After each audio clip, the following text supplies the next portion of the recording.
Un dispositivo de unión de cable es un componente que permite conectar dos o más cables entre sí o un cable a un dispositivo. De esta función se ocupan los conectores, que no son más que interfaces que adecúan la señal de cable a la interfaz del receptor. Existen los conectores para redes, que estos son los siguientes. Están los RJ11, RJ12 y RJ45, que estos conectores se suelen utilizar con cables UTP, STP y otros cables para paredes. Para estos cables se definen distintas clases y distintas categorías. Por lo tanto, al adquirir estos conectores, se debe especificar la categoría del cable para lo que se pretende utilizar. Están los AUI y los DB15. Estos son utilizados para la formación de topologías en estrella de cables de pares. Están los BNC, que se utilizan con cables coaxiales finos. Son típicos en el Ethernet y mantienen la estructura coaxial del cable de cada conexión. El T-coaxial es el modo natural de conectar una estación en un bus de cable coaxial. Y por último están los DB25 y los DB9, que son conectores utilizados para transmisión de serie. En el caso de redes inalámbricas no podemos hablar de conectores sino de antenas de radiación. En cada extremo de la comunicación debe haber una antena o varias, dependiendo de la tecnología utilizada.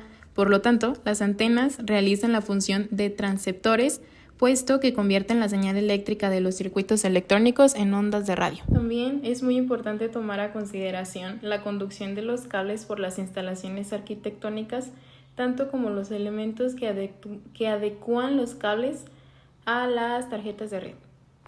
Están los balloons y los transceptores, que son capaces de adaptar la señal pasándola de coaxial, twinaxial, dual coaxial o UTP, o en general o a cables de pares, ya sean o no trenzados.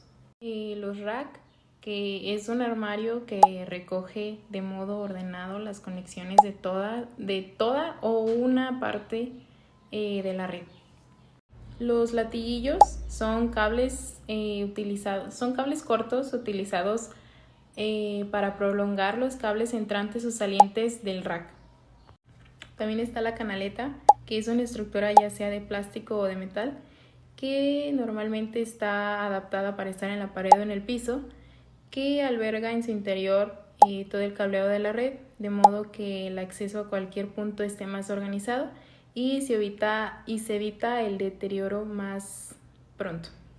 También están las placas de conectores y rosetas, que son conectores que se integran a las canaletas o se adaptan a la pared y sirven como interfaz entre la latiguilla que lleva la señal al nodo y los cables de red. Están los conectores para fibra óptica. Estos conectores son los más comunes utilizados en instalaciones de fibra óptica para redes de área local. Y estos son los conectores ST y CT. En redes FDDI suele utilizarse el conector tipo MIC. El conector SC, Straight Connection, es un conector de inyección directa y suele utilizarse en conmutadores Ethernet de tipo gigabit. El conector ST, Straight Tip, es un conector semejante al SC, pero requiere un giro del conector para la inserción del mismo, de modo semejante a los conectores coaxiales. Herramientas utilizadas en la conectorización. La creación de las conexiones de red debe de ser realizada con sumo cuidado. La mayor parte de los problemas que se encuentran en redes de área local es que después de que se usan estas redes, se suelen encontrar problemas tanto en los cables o en los conectores. Las herramientas utilizadas en la construcción de conexiones de cableado dependerán del tipo de cable y del conector. Normalmente las empresas más grandes ya disponen de herramientas adecuadas para este tipo de trabajos. También es muy importante tener en cuenta que tenemos que disponer de documentación correspondiente al tipo de conector que se va a confeccionar.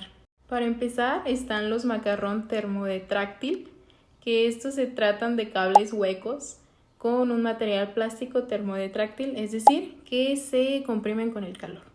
Están las bridas, que son elementos plásticos que abrochan los cables entre sí o a las bridas, y canaletas por donde se instalan de modo que se fije la trayectoria del cable y se impida su movilidad. Está lo que son las etiquetas informativas, que lo único para lo que sirven es para mantener los cables identificados en todo momento. Están los otros tipos de herramientas extras, que normalmente son tijeras, pelacables, destornilladores, punzones, cuchillas, pinzas, resinas y cinta aislante, etc.